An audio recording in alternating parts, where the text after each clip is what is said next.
Tuberculosis, a centuries-old, highly contagious disease, has been a top killer disease despite being preventable and curable. Home to a quarter of the world's population, the WHO Southeast Asia region accounts for a disproportionate 45% new TB cases, 50% of TB deaths, and the largest proportion of 38% of the drug-resistant TB cases reported in 2021 globally.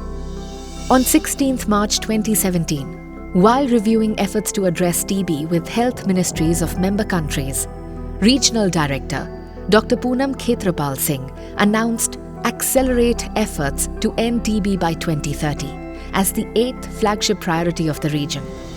The annual TB incidence decline rate was only 1.5% to 2% and needed to be scaled up to 10% to 15% to meet the 2030 global targets of 90% decline in TB deaths and 80% decline in TB cases. We need to make ending TB our central priority. The disease continues to be a leading cause of death, causing catastrophic expenses, financial losses, outright impoverishment of individuals and households, and massive aggregate costs to national economies. Ending TB is paramount for health and development across the region. At the same meeting, member countries agreed on a call for action committing to exceptional and high-impact interventions. These announcements set in motion unprecedented and much-needed political commitment, matched by resources, multi-sectoral action, innovative measures, enhanced technical and strategic support, and much-needed measures for empowerment of communities. The momentum to end TB gathered pace globally, and countries of the region accelerated action against the killer disease. In November 2017, at the first ever WHO Global Ministerial Conference on Ending Tuberculosis in the Sustainable Development Era, the global community reiterated commitment to take urgent action to end TB by 2030. To mark a year of the regional call for action and review progress against commitments, the Delhi End TB Summit was held in March 2018, led by the Prime Minister of India, Director General WHO, health ministers of the region and beyond, Southeast Asia Regional Director, and heads of partner agencies. In September 2018, the first ever high-level meeting of the UN General Assembly on TB brought together heads of state and other world leaders to unite to end TB, an urgent global response to a global epidemic. Across the region, countries were making concerted efforts. India launched TB Free India campaign in a mission mode, rolling out several innovative measures including nutritional and financial packages. Its Adopt a TB Patient, the Nikshay Mitra, allows an individual to adopt one or more TB patients and look after their nutritional and medical needs. This one-of-a-kind initiative in the world also aims at addressing stigma surrounding the disease. Indonesia issued a presidential decree to end TB, while Timor-Leste rolled out a campaign led by the Prime Minister himself.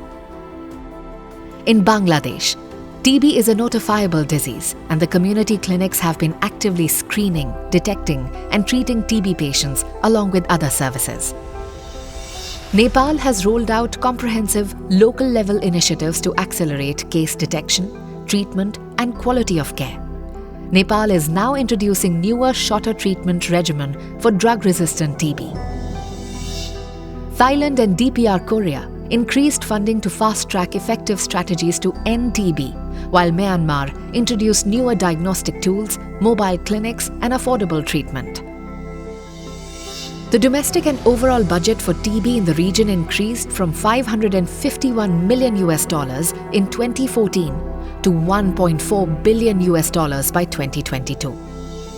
However, challenges remained and worsened due to the COVID-19 pandemic.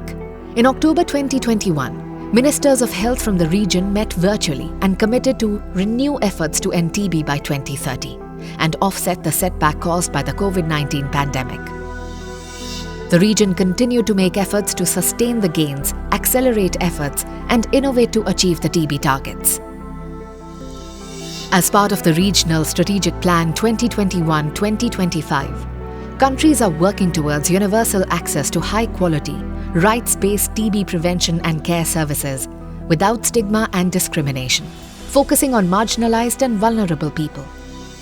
Focused efforts are being made to secure adequate human and financial resources, enhance multi-sectoral coordination, reduce human suffering and the socio-economic burden of TB, and strengthen people-oriented research and innovation for improved service delivery. Ahead of the second UN high-level meeting on TB, Ministers of Health of the region met in Gandhinagar, India in August 2023 and signed a declaration committing to further accelerate action, including setting up a high-level multi-sectoral commission and allocating more resources to meet the annual regional TB funding needs of up to $3 billion. With a nearly 50% shortfall in funding, and the COVID-19 pandemic eroding progress and aggravating conditions in which TB flourishes, such as undernutrition and missing cases with 20% to 40% decline in TB case notification, the region, like the rest of the world, is off track to achieve 2030 end TB goal. While the second UN high-level meeting on TB in September 2023 saw countries recommitting to the TB global target, member countries of the region and partner agencies met on the sidelines of the UNGA in New York and agreed on an integrated disease elimination approach to end TB by pooling in resources, human and financial, of all eliminable communicable diseases.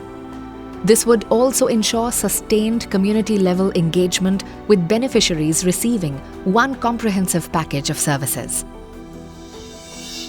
Through the collective action of all TB stakeholders, I am certain that together we can catch up and reclaim the advantage against TB, accelerating progress towards the end TB milestones and a fairer, healthier, and more sustainable region and world for all.